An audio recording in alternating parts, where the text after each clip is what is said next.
నమస్తే. Welcome to our channel. నేను ప్రియాంకర. గత 5 ఏళ్లలో అంటే 2019 నుండి 2024 వరకు హిందూ ఆలయాల మీద ఎలాంటి దాడులు జరిగాయి ఆంధ్రప్రదేశ్ రాష్ట్రంలో అనేది ప్రతి ఒక్కరూ చూశారు. ఆ సంఘటనలు ఇంకా ఇప్పటి వరకు ఎవరు మరచిపోలేదు. అలానే హిందూ దేవుళ్ళ మీద ఎలాంటి నీచమైన కామెంట్స్ చేశారో, విగ్రహాలే కదా పోతాయి ఏంటి, ఇలాంటి మాటలు ఎలా అయితే మాట్లాడారో అవి ఇంకా గుర్తున్నాయి. మరి ఈ నేపథ్యంలో కరెక్ట్‌గా నిన్న ద్రాక్షారామంలో ప్రహరీ గోడని కూల్చారు. అలానే శివలింగాన్ని గూడా ధ్వంసం చేశారు. అసలు ఎందుకు ఈ వివక్ష? అసలు ఎవరు చేశారు? దీని వెనుకున్న వ్యక్తులెవరు? ఇది అసలు కుట్రపూరితంగా ఇలా చేశారా అనే అనేక అనుమానాలు వ్యక్తమవుతున్నాయి. అసలు అక్కడ ఏం జరిగింది? శివలింగాన్ని ఎందుకు ధ్వంసం చేశారు? అసలు ఎవరు చేశారనేవి ఈ వీడియోలో తెలుసుకుందాం. మనతో మాట్లాడడానికి సీనియర్ జర్నలిస్ట్ సిఎస్ రావు గారు ఉన్నారు. మాట్లాడదాం. నమస్కారం సార్. నమస్తే సార్, హిందూ ఆలయాల మీద దాడులు జరుగుతూనే ఉన్నాయి. అడ్డుకట్ట అనేది పడట్లేదు. ఈరోజు ద్రాక్షారామంలో శివలింగం ధ్వంసం అంశం ఏదైతుందో ఈరోజు చర్చనీయాంశంగా మారింది. అసలు ఎవరు చేశారు? ఎందుకు చేశారు? దీని వెనుకున్న కుట్ర ఏంటి? ఎవరున్నారు అనే ప్రశ్నలు ఉత్పన్నమవుతున్నాయి. అసలు ఏంటి? అక్కడ ఏం జరిగింది? ఫస్ట్ నేను ఈ న్యూస్ చూడంగానే ద్రాక్షారామం శివలింగం ధ్వంసం అనగానే ఒక రకంగా షాక్ గురయ్యా. ఎందుకనంటే పంచారామాల్లో ఒక పవిత్రమైనటువంటి క్షేత్రం ద్రాక్షారామం కోనసీమ జిల్లాలో ఉంది. అవును సార్. భీమేశ్వర ఆలయం. దానికి 4 వైపులో 4 ఉంటాయి. ఇది ప్రత్యేకించి ఉత్తర ద్వారం వైపు ఉన్నటువంటి సప్త గోదావరి దగ్గర ఉన్నటువంటి కపాలేశ్వర స్వామి శివాలయ కపాలేశ్వర స్వామి శివలింగాన్ని ధ్వంసం చేశారు. ఓకే. ఎలా ధ్వంసం చేశారంటే పోలీసులు ప్రస్తుతం మనకి అందిస్తున్న సమాచారం ప్రకారం ఎవరో గుర్తు తెలియనటువంటి వ్యక్తి సుత్తి తీసుకొని ఆ శివలింగాన్ని కపాలేశ్వర స్వామి పేరుతో ఉన్న శివలింగాన్ని అంటే ఉత్తరం వైపు ఉన్న సప్త గోదావరి ఒడ్డున ఉన్నటువంటి ఆ కపాలేశ్వర స్వామి శివలింగాన్ని మొత్తం సుత్తితోటి కొట్టి అతని కసంతా తెచ్చుకున్నాడు అన్నట్టుగా ఉందంటది. అంటే హిందూ మతం మీదనా, లేకపోతే శివుడి మీదనా, లేకపోతే శివలింగాల మీదనా, లేదంటే ద్రాక్షారామం మీద కోపమా ఏంటనేది అర్థం కావట్లేదు. ఇప్పుడు ద్రాక్షారామంలో శివలింగాన్ని ధ్వంసం చేశారని అంటే ఎవరైనా షాక్కు గురవుతారు. సగటు హిందువు ఎవరైనా సరే అంత పవిత్ర క్షేత్రం. మనం తిరుమల తిరుపతి దేవస్థానం ప్రపంచవ్యాప్తంగా ఎంత సెంటిమెంట్ ఉందో పంచారామాల మీద కూడా అంతే సెంటిమెంట్ ఉంది. అందులో ద్రాక్షారామం మీద ఇంకా ఉంటుంది. ఎందుకంటే ద్రాక్షారామం వెళ్ళండి, ద్రాక్షారామం వెళ్తే మీరు శివయ్యని ఏ కోరిక కోరితే అది తీరుతుందని చెప్పి చాగంటి కోటేశ్వరరావు గారు లాంటి వాళ్ళు చెప్తారు. ఎన్నో సందర్భాల్లో చెప్పారు. అలా అని చెప్పేసి మొత్తం ఈ దేశం నాశనం అయిపోవాలని కోరుకుంటే అదే శివుడు అట్లాంటి ఏమి ఇవ్వడు. ఆయన చెప్పాడు కదా, ఏ కోరిక కోరుతుంటే ఆ కోరిక తీరుస్తాడు శివయ్య అని చెప్పారని అంటే మీరు పోయి అక్కడ వికృతమైనటువంటి కోరికలు కోరితే అది శివుడికి తెలుసు కదా. ఈ విశ్వానికే ఆయన శివుడు. సో అలా ఆయనకి ఈ వికృత కోరికలు కోరితే తీర్చడు. ఏ కోరిక కోరమంటే ఆ కోరిక తీర్చేస్తాడని చాగంటి కోటేశ్వరరావు గారు చెప్పారు కదా.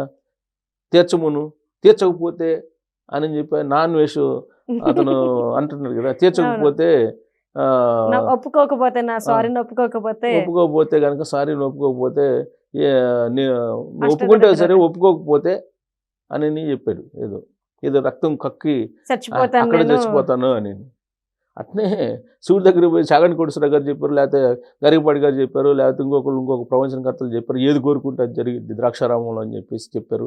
కాబట్టి నేను అక్కడికి పోయి నేను ప్రధానమంత్రిని కావాలి, లేదంటే నేను ముఖేష్ అంబానీని కావాలి, లేదంటే మొత్తాన్ని హిందువులందరినీ క్రిస్టియన్స్గా మార్చేయాలి, అలా మార్చేలాగా మీరు చేసేయండి. ఇలాంటి కోరికలు వికృతమైన కోరికలు కోరుకుంటే కాదు.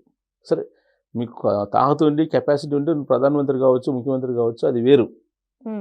కానీ వికృతమైన కోరికలు ఉంటాయి కదా, అవి నెరవేరు.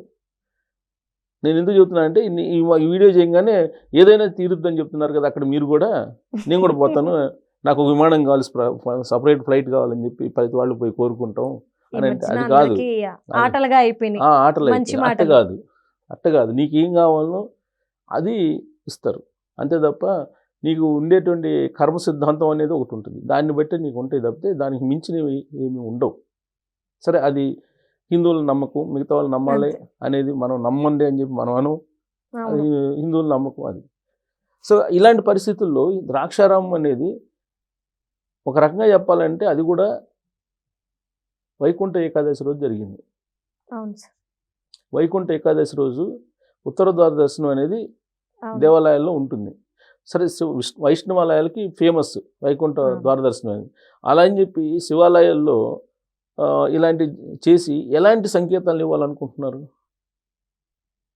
దీని మీద పోలీసులు ఇప్పుడు ఇన్వెస్టిగేషన్ చేస్తున్నారు. ఆంధ్రప్రదేశ్ ముఖ్యమంత్రి చంద్రబాబు నాయుడు గారి దృష్టికి వెళ్ళింది. చంద్రబాబు నాయుడు గారు కలెక్టర్ ఎస్పీలని అలర్ట్ చేశారు. దాదాపు 8 ప్రత్యేక బృందాలను ఏర్పాటు చేశారు.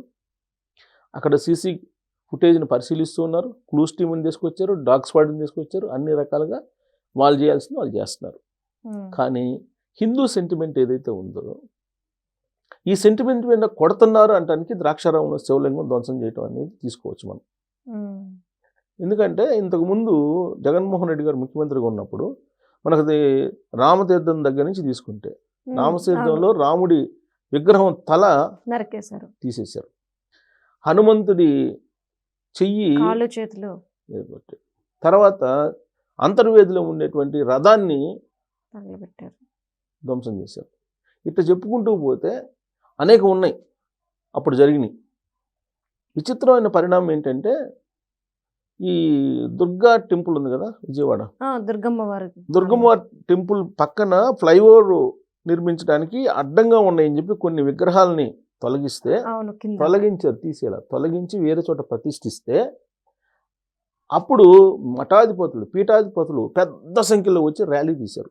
2014-19 మధ్యలో చంద్రబాబు నాయుడు గారు ముఖ్యమంత్రిగా ఉన్నప్పుడు వీళ్ళే శ్రీరాముడి తల తీసేసిన, హనుమంతుడి చెయ్యి తీసేసిన, అంతర్వేది రథాన్ని తగలబెట్టిన, ఇంకో టెంపుల్లో ధ్వంసం చేసిన ఒక్కళ్ళంటే ఒకళ్ళు మాట్లాడాల, ఎవరో ఒకళ్ళిద్దరు మాట్లాడేది తప్పితే ఈ మఠాధిపతులు పీఠాధిపతులు కొన్ని 100 మంది వచ్చి ర్యాలీ చేశారు విజయవాడ రోడ్ల మీద.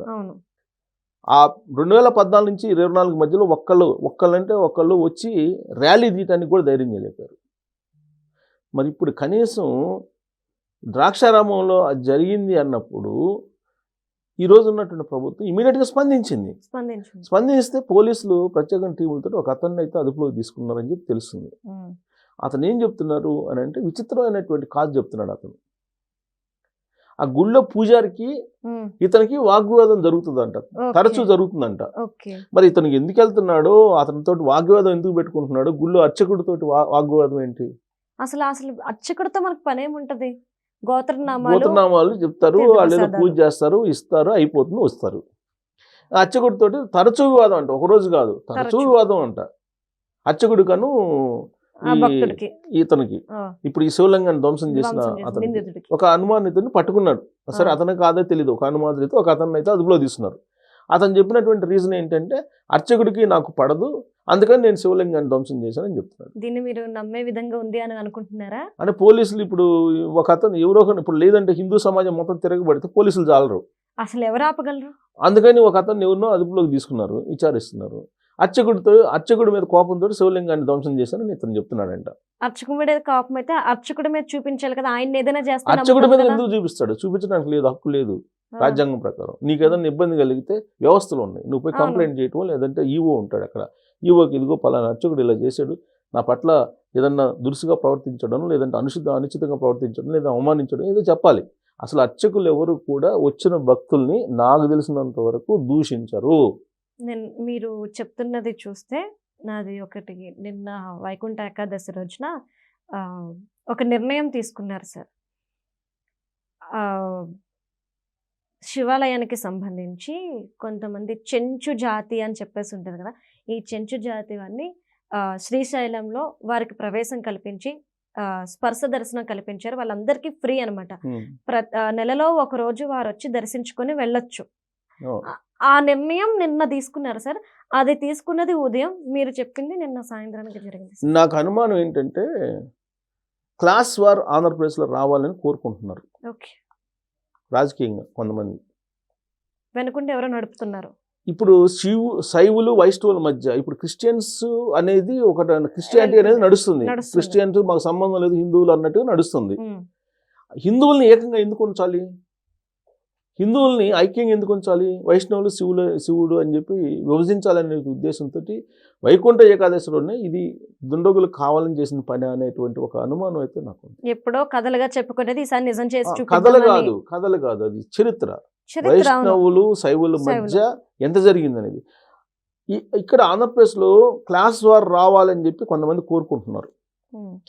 వీళ్ళు హిందువుల్లో అనైక్యత తీసుకురావడానికి ఈ ప్రయత్నం ఏమన్నా చేస్తున్నారా, లేదంటే ద్రాక్షారామం లాంటి పవిత్రమైనటువంటి పంచారామ క్షేత్రంలో కపాలేశ్వర స్వామి శివలింగాన్ని ధ్వంసం చేయటం అని అంటే ఇది ప్రభుత్వాలకు అతీతంగా మఠాధిపతులు, పీఠాధిపతులు, వైష్ణవులు, శైవులు అందరూ కలిసి ముందుకు రాకపోతే రాబోయే రోజుల్లో వీళ్ళకే ఎఫెక్ట్.